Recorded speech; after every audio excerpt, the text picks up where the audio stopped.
David, Mr. Lewis murmured, his voice trembling. I didn't know why she came at me. I didn't do anything wrong. David gently took his father's hand, but his mind was already racing. He could see the officer who had assaulted his father standing off to the side, arms crossed, watching them.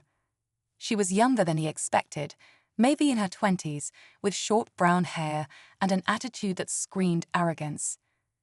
David's fists clenched at his sides. He didn't want to jump to conclusions, but the rage was building inside him. Why had she attacked his father? What had triggered it?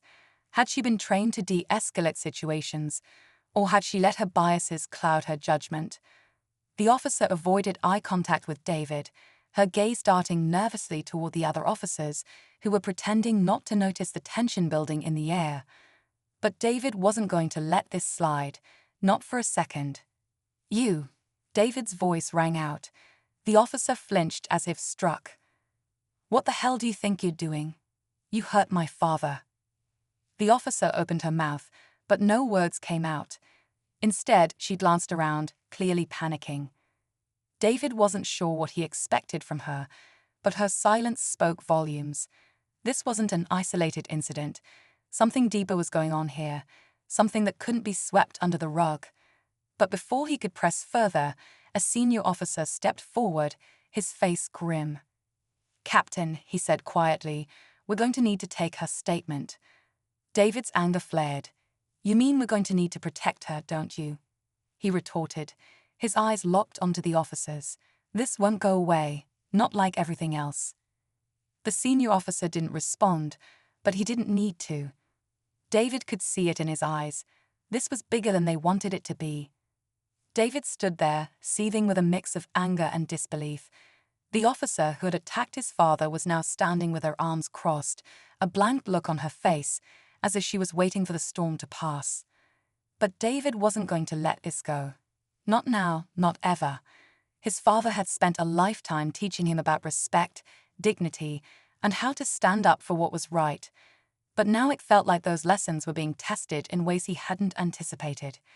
Dad, we're going to get you home, David said quietly, trying to steady his breathing. He didn't want to show weakness in front of the others, but the sight of his father, sitting there, vulnerable, was too much to bear. Mr. Lewis nodded weakly, his hand still trembling in David's grip. I didn't do anything, son. I didn't know why she was so angry. David wanted to reassure his father, but he didn't have the words. He knew his dad wasn't the type of person who would ever cause trouble. So why had this happened? Why had this officer chosen him as her target? Across the street, a group of bystanders had gathered, phones out, recording the incident. Some of them were whispering to each other, while others were visibly upset. One woman stepped forward, shaking her head. That officer didn't have any reason to touch him. I saw the whole thing. He was just standing there. David turned his gaze toward her. The woman was older, maybe in her 50s, and she had the look of someone who'd seen a lot in her life. There was a certain fire in her eyes that told David she wasn't afraid to speak out. Do you have footage of what happened? David asked, his voice a little softer now. The woman nodded quickly and pulled out her phone. I was just walking my dog when I saw the whole thing. That officer didn't even ask him what he was doing. She just got out of the car and started yelling. I didn't think it was right, but I didn't know what to do. He didn't fight back at all. David took the phone and watched the video, his heart sinking with every second that passed. The footage wasn't clear enough to show the entire interaction, but the audio told a story of its own. The officer's harsh commands, the confusion in his father's voice, and the thud when the punch landed. David clenched his jaw, his hands shaking as he handed the phone back to the woman. Thank you, he said, his voice tight. The woman simply nodded, her expression pained. David stood there for a moment, the video replaying in his mind. He wanted to scream, to confront that officer, but something held him back. There was a bigger problem here, one that stretched far beyond the actions of one rogue cop. What if his father wasn't the first to be targeted by this officer? What if this kind of behavior was more common than anyone wanted to admit?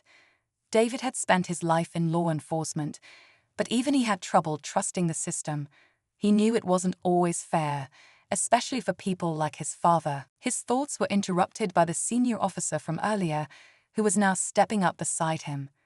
"Captain, we need to get your father checked out. We'll have an ambulance here shortly," the officer said, trying to sound calm, but David could hear the underlying tension in his voice. David didn't respond immediately. Instead, he turned to face the officer who had attacked his father. She was still standing off to the side, nervously adjusting her uniform, her eyes darting around as if she were waiting for someone to tell her what to do next. David's gut twisted. This was far from over, but what he didn't know was just how deep this ran. Behind the officer, a black SUV pulled up, its tinted windows reflecting the harsh streetlights. A man in a sharp suit stepped out, his face familiar to David. It was Chief Henderson, the head of the department. David's stomach churned. Henderson had always played things close to the vest, never one to take a strong stance on anything controversial. But he'd known David for years, watched him rise through the ranks, and David had always assumed the man had his back. Now, standing there, he wasn't so sure. "Captain," Henderson said, his voice cold, "I understand your father's been involved in an incident." David's mind raced, his heart pounding in his chest. This wasn't just about his father anymore. This was about the entire system. He could feel the walls closing in, the weight of what had happened pressing down on him. There was no way they could just sweep this under the rug. But would they make it go away anyway? He locked eyes with Henderson. "You have no idea what's really happening here, do you?" David's voice was low, but the anger was unmistakable. "You're all just going to cover this up, aren't you?" Henderson hesitated, just long enough for David to see the flicker of doubt. But before anything else could be said, the officer who had punched his father finally spoke up, her voice shaking. I didn't mean to hurt him. I was just doing my job." Her words hung in the air, meaningless and hollow. David knew better than to believe her. But the question now wasn't about her. It was about everything that led to that moment, and whether anyone would have the courage to face the truth. The tension in the air felt thick enough to cut with a knife. David couldn't shake the feeling that something bigger was at play. The words he had exchanged with Chief Henderson echoed in his mind. Asterisk, "You have no idea what's really happening here, do you?" Asterisk, he hadn't meant to say it like that, but now that it was out, he couldn't take it back. There was something in Henderson's eyes, a flicker of doubt that hadn't been there before, and for the first time in years, David wondered if his trust in the system, his loyalty to his badge, was misplaced. The officers around him went about their business, trying to keep the scene from spiraling further. But David wasn't focused on them anymore. His mind was on the young officer who had assaulted his father. She stood there, eyes downcast, shifting uncomfortably, but David could see it. The fear, the guilt. It wasn't the kind of fear that came from accountability. No, this was something deeper, something more personal. Her story wasn't adding up, but she wasn't going to come clean on her own. He could sense that much. And then there was the bigger question. How deep did this go? Was she just one rogue officer, or was there a larger issue with the department itself? David didn't know who to trust anymore, not when every person he spoke to seemed to have their own agenda. He turned back to his father, who was now sitting on the curb, trying to collect himself. Mr. Lewis looked exhausted, his face bruised, but showing no signs of breaking. The old man had lived through so much in his life, racism, hardship, poverty, and yet here he was, still standing. But David knew this wasn't just about his father anymore. This was about something bigger, something that would make or break everything David had fought for in his career. "Dad," David said softly, kneeling beside him, "we're going to make this right. I promise you." Mr. Lewis nodded, but his eyes told a different story. They were filled with a quiet sadness, the kind that came from a lifetime of injustices that could never be fully repaired. But David wasn't about to let that be the end of it. This wasn't just about fixing the damage done to his father. It was about exposing a system that had failed too many for too long. He had to make sure that what happened here didn't fade into the background. That would be the easy way out for everyone involved. David swallowed hard, the weight of his father's words sinking in. He had always looked up to his father, but now he realized just how much of a warrior his dad truly was. Through every injustice, every setback, Mr. Lewis had fought, quietly, steadily, never backing down. Now, it was David's turn. They knew it wasn't going to be easy. The department was a fortress, and taking it down would require more than just a few brave souls. But the allies they needed were already out there. The officer who had spoken up had risked everything to tell the truth. She had died because of it. Her sacrifice wouldn't be in vain. Her story would be heard, and it would push David to keep moving forward. He owed it to her. Over the next few weeks, things started to shift. David worked tirelessly, using every connection, every shred of information, to expose the web of corruption that had been festering inside the department for years. The media began to take notice, as did the higher-ups who had tried to silence him. With the help of whistleblowers and even some unexpected allies within the department, David was able to shine a light on the dark practices that had been allowed to continue unchecked for far too long. Chief Henderson was removed from his position, and the man who had tried to intimidate them was also arrested for his role in the conspiracy. But that wasn't the end of the story. As the investigation unfolded, David discovered even more layers of corruption, connections to organized crime, and people who had been profiting off the suffering of others. It wasn't just about one rogue officer or one corrupt chief. It was a deeply embedded system that had to be torn apart from the inside. David knew that the battle wasn't over. There were still many battles to fight, and the scars of what had happened would remain. But with his father's unwavering strength behind him, and the truth finally coming to light, David could see a path forward. A path that would allow him to rebuild the department, to restore the trust that had been broken, and to make sure that the sacrifices made along the way were never forgotten. In the end, David stood at the edge of something new. The weight of his father's legacy, of the lives lost, and the injustices suffered, had all led him to this moment. The fight had changed him, had made him see that sometimes the hardest battles were the ones that required standing alone, fighting for what was right, even when the world tried to crush you. But in the end, David knew he wasn't alone. He had his father. He had the truth. And as long as they had that, there was nothing they couldn't face. The road ahead would be long, but it was no longer uncertain. It was theirs to shape, and the fight for justice, for the future, would never stop. The night was growing colder, and David could feel the weight of the situation bearing down on him. The sirens had died down, but the chaos was far from over. David took one last look at the officer who had assaulted his father. She was still standing off to the side, eyes darting around nervously. For a moment, David considered confronting her again, demanding answers, but he knew better.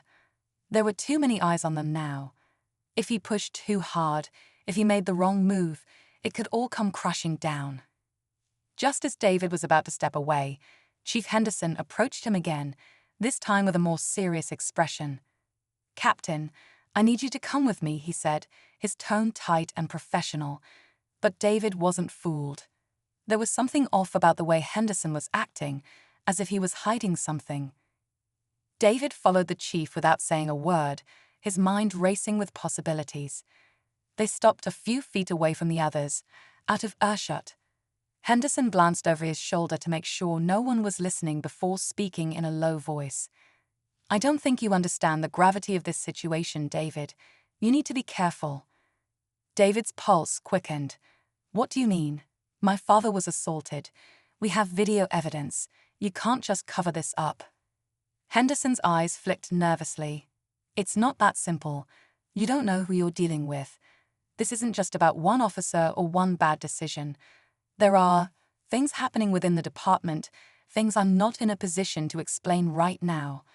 But if you keep pushing, it's going to cost you." David's blood ran cold. The warning was clear, but it only fueled his determination. "What things?" he asked, his voice barely a whisper, as if even speaking the words might make them real. Henderson hesitated, his gaze flickering toward the officers in the distance. I can't tell you everything, but there are people at the top who will do anything to protect their own. You're not just challenging one officer, David. You're challenging the entire system. David's mind reeled. This wasn't just about his father anymore. It was about everything he had believed in, the badge, the system, justice itself. If he exposed the truth now, there would be no going back. The stakes were higher than he'd ever imagined. He took a deep breath, steeling himself for what was to come. There was no turning back now. He had to finish this, no matter the cost. Just then, a voice interrupted their conversation. It was the officer, the one who had assaulted his father. She was standing a few steps away, her face pale. "Captain, I need to talk to you," she said, her voice barely audible. David turned slowly, feeling the weight of the moment pressing in on him. This was it, the moment that would define everything. Whatever came next, nothing would ever be the same. David turned toward the officer, his eyes narrowing as he tried to process what she might say. There was something in her demeanor that told him this wasn't just another plea for forgiveness.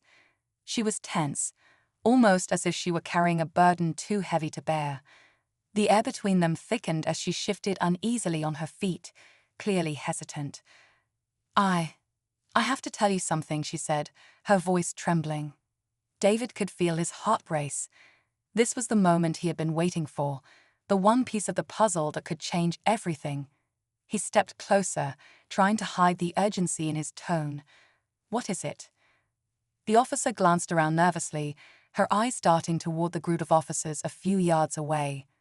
She was clearly looking for an escape, but there was nowhere to run.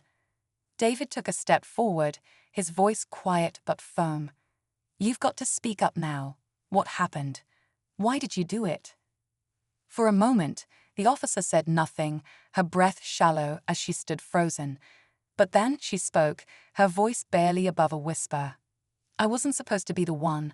I wasn't supposed to be the one out there tonight." David blinked, not understanding. "What do you mean?"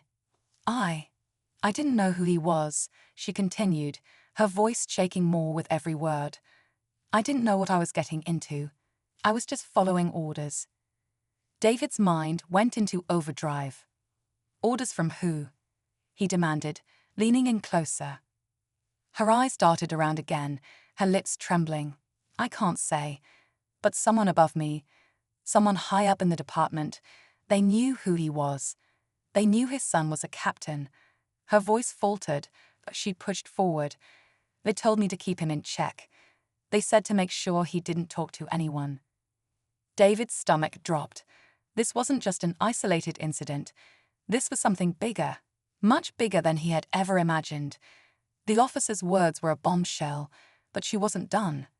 There's something going on in this department, something they don't want people to know about. The night was supposed to be quiet, just another routine evening in the city, where people wrapped up their long days and headed home. But for one elderly man, a simple walk to the corner store turned into a nightmare he never saw coming. Mr. Lewis, a 72-year-old retired school teacher, was no stranger to the neighborhood. Everyone knew him, his warm smile, the way he greeted folks with a nod, and the stories he shared with kids about the good old days. He had lived in this community for decades, watched it change, watched people come and go. But no matter what, he always felt safe. That night, however, safety was the last thing he felt. As he shuffled down the sidewalk, a police car rolled up beside him.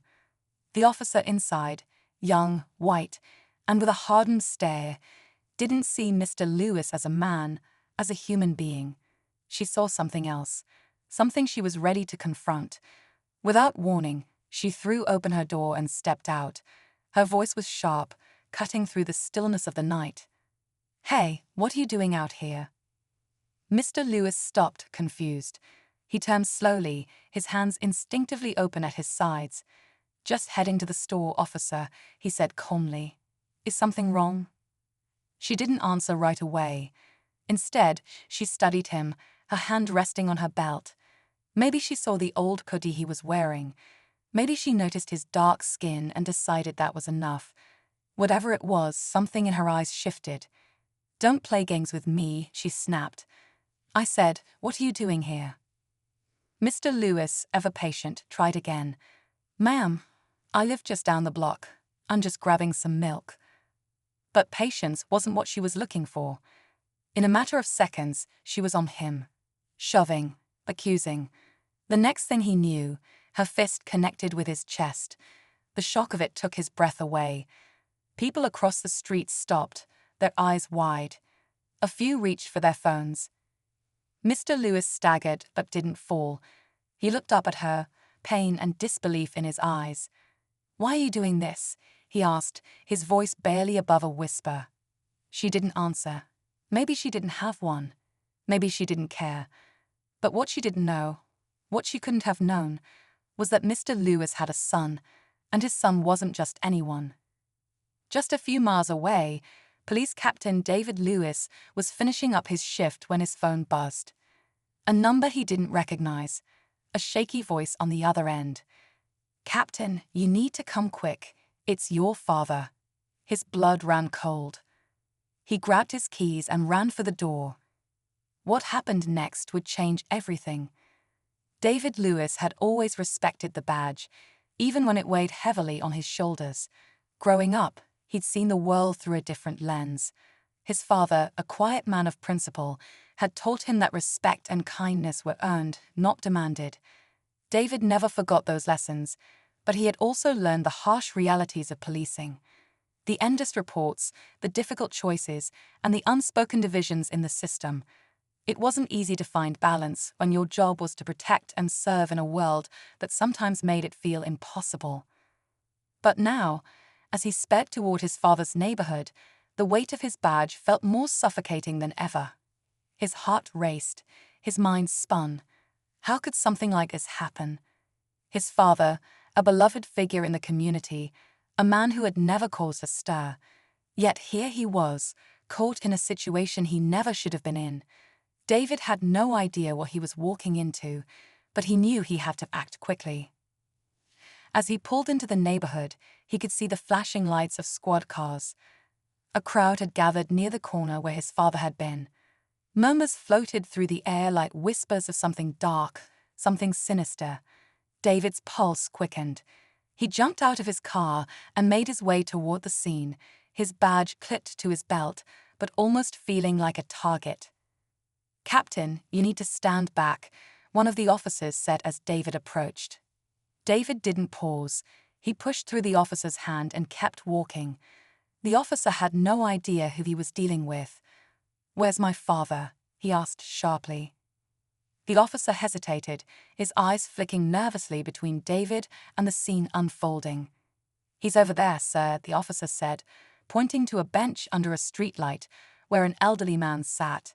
It was Mr. Lewis, his face bruised, his eyes wide with confusion, but still alert. David's stomach dropped. This wasn't right. His father had always been strong, physically and mentally. To see him like this, broken, disoriented, humiliated, felt like a punch to the gut. He rushed toward him, the words forming in his mind, but his throat was dry. "Dad." David's voice cracked as he knelt beside his father. The older man looked up at him, his face pale but filled with recognition.